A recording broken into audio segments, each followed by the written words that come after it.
లోకేష్కి చెప్తాను నేను ఏ రోజు ఒక వ్యక్తిని అన్యాయంగా దూషించేటువంటి పద్ధతి నాకు లేదు. కానీ ఒకటి గుర్తుపెట్టుకో, నువ్వు ఎక్కడైనా దురుసుగా నువ్వు ఎక్కడైనా మా నాయకుని మాట్లాడినప్పుడు నేను మాట్లాడకుండా వదిలిపెట్టే సమస్య లేదు. ఇప్పుడు కాదు, భవిష్యత్తులో కూడా మీరు హుందాగా మాట్లాడండి, మేము హుందాగా మాట్లాడతాం. మీరు హుందాగా సమస్యలపైనే మాట్లాడండి, మేము సమస్యల మీదనే మాట్లాడతాం. దానికి తప్పి మీరు అనుచితమైన వ్యాఖ్యలు చేస్తే అనుచితంగానే ఉంటాయి మా దగ్గర నుంచి వచ్చినటువంటి రిప్లై. దాని గురించి కాంప్రమైజ్ కాము. మీరు మీ భాష మార్చుకోండి, మేము మా భాష మార్చుకుంటాం. మీరు సరైనటువంటి భాష మాట్లాడకుండా మేము మాట్లాడితే మా మీద కక్ష సాధింపు చేస్తామంటే చేసుకో. ఎవ్వడు ఇక్కడ భయపడేటువంటి పరిస్థితులు లేరు. ఈరోజు ఉన్నటువంటి ఈ లోకేష్ అహంకారానికి, ఈ రెడ్ బుక్ అహంకారానికి జరుగుతున్నటువంటి పోరు. ఇక్కడ సమస్యల పట్ల పోరు లేదు. ఇక్కడ ఉండేది ఒకటే ఒక పోరు. ఎటువంటి పరిస్థితుల్లో కూడా పులివెందుల్లో ఉన్నటువంటి జగన్మోహన్ రెడ్డి గారి ప్రతిష్టకు భంగం కలిగించాలనేదే వీళ్ళ లక్ష్యం. దానికోసం వీళ్ళు అక్రమైనటువంటి మార్గాలతో, ప్రజాస్వామ్యంలో ప్రజల బలంతో ఎవరైనా గెలవాలి కానీ అక్రమ మార్గాలతో దౌర్జన్యాలతో గెలిచాలని చెప్పి ప్రయత్నం చేస్తూ ఉన్నారు. పులివెందుల ప్రజలకు ఒకటే విజ్ఞప్తి చేస్తున్నా నేను, ఒకసారి చూడండి, ఈ ప్రాంతంలో జరిగినటువంటి అభివృద్ధిగా వాహనాలు కాలిపోతే మాకు సంబంధం లేదు. వాళ్ళే మా మీద దాడి చేసి మళ్ళీ మా మీదనే ఎస్సీ ఎస్టీ కేసులు పెట్టేది. చంద్రబాబు నాయుడు గారు ఈ రాష్ట్ర ముఖ్యమంత్రి, మీరు ప్రతి ఒక్కటి మీ ఆజ్ఞానుసారం జరుగుతుంది. గతంలో మీరు ఇటువంటి వ్యవహారాలు చేయలేదని చెప్పి నాకు తెలుసు. కానీ ఈరోజు చాలా విపరీతమైనటువంటి పరిస్థితులు జరుగుతున్నాయి. ఒక సునకానందం కోసం ఎవరినో తృప్తిపరిచేదానికి కొంతమంది వ్యక్తులు ఇటువంటి పనికిరాని పనులు చేసేటప్పుడు ఒక పెద్ద మనిషిగా కూర్చొని అవి జరగకుండా ఆపాల్సినటువంటి బాధ్యతలో నువ్వు ఉండి, ఒక ధృతరాష్ట్రుడు ఏ రకంగా దుర్యోధనుడు చేసేటువంటి అక్రమాలన్నీ భరించావో నువ్వు కూడా అట్లా చేయడం వల్ల చివరి దశలో, నీ రాజకీయ చివరి దశలో నువ్వు చెడ్డ పేరు వస్తుంది. నీకు ఎవరిని దొక్కేస్తారు? ఎవరు వస్తున్నారు మీకు ఎదురు? అంటే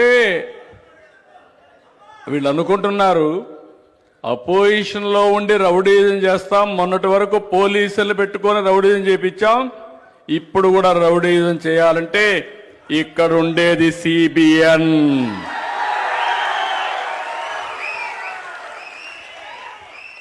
మీరెళ్ళండి, పరామర్శించండి, ఇష్యూ చెప్పండి. నాకు శక్తి ఉంటే ఆ సమస్య పరిష్కారం చేస్తా, ప్రజలకు సమాధానం చెప్తా, కన్విన్స్ చేసుకుంటా. కానీ ఆ పేరుతో రౌడీజం చేస్తా, రుబాబు చేస్తా, పోలీసులపైన దాడి చేస్తా, ఇష్టానుసారంగా నోరు బారేసుకుంటారంటే నోరు మూయించే సత్తా తెలుగుదేశం పార్టీకి ఉంది.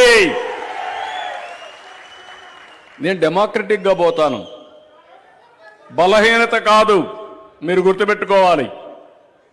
తప్పు చేసిన వాడిని నేను ఎప్పుడు కూడా ఒకటి గుర్తుపెట్టుకోండి, 96, 97లో రాష్ట్రంలో ఎన్ని సమస్యలు తమ్ముళ్ళు? ఒక పక్క తీవ్రవాద సమస్య, ఒక పక్క ఫ్యాక్షన్ రాజకీయాలు రాయలసీమలో, హైదరాబాద్లో కమ్యూనల్ వైలెన్స్, గల్లీకి ఒక రౌడీ, ఊరికి ఒక రౌడీ.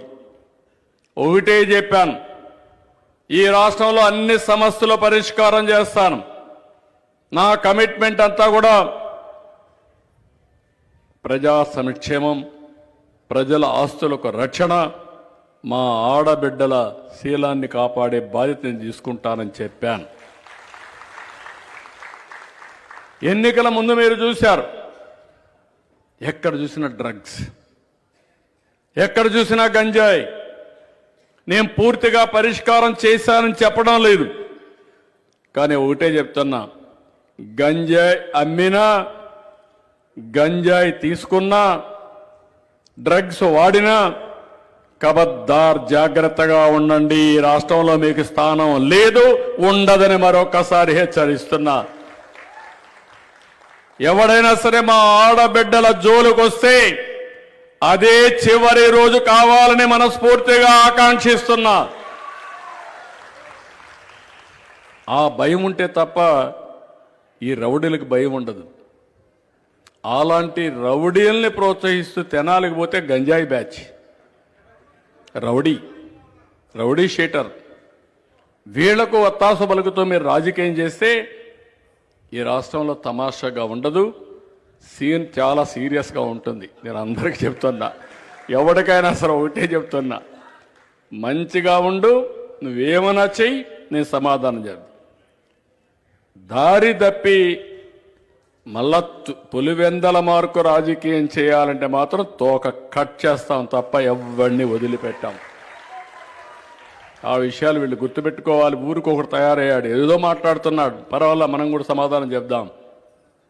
కానీ లా అండ్ ఆర్డర్ చేతికి తీసుకుంటే మాత్రం చాలా సీరియస్గా ఉంటుంది. ఆ విషయం వీళ్ళు గుర్తుపెట్టుకోవాల్సిన అవసరం.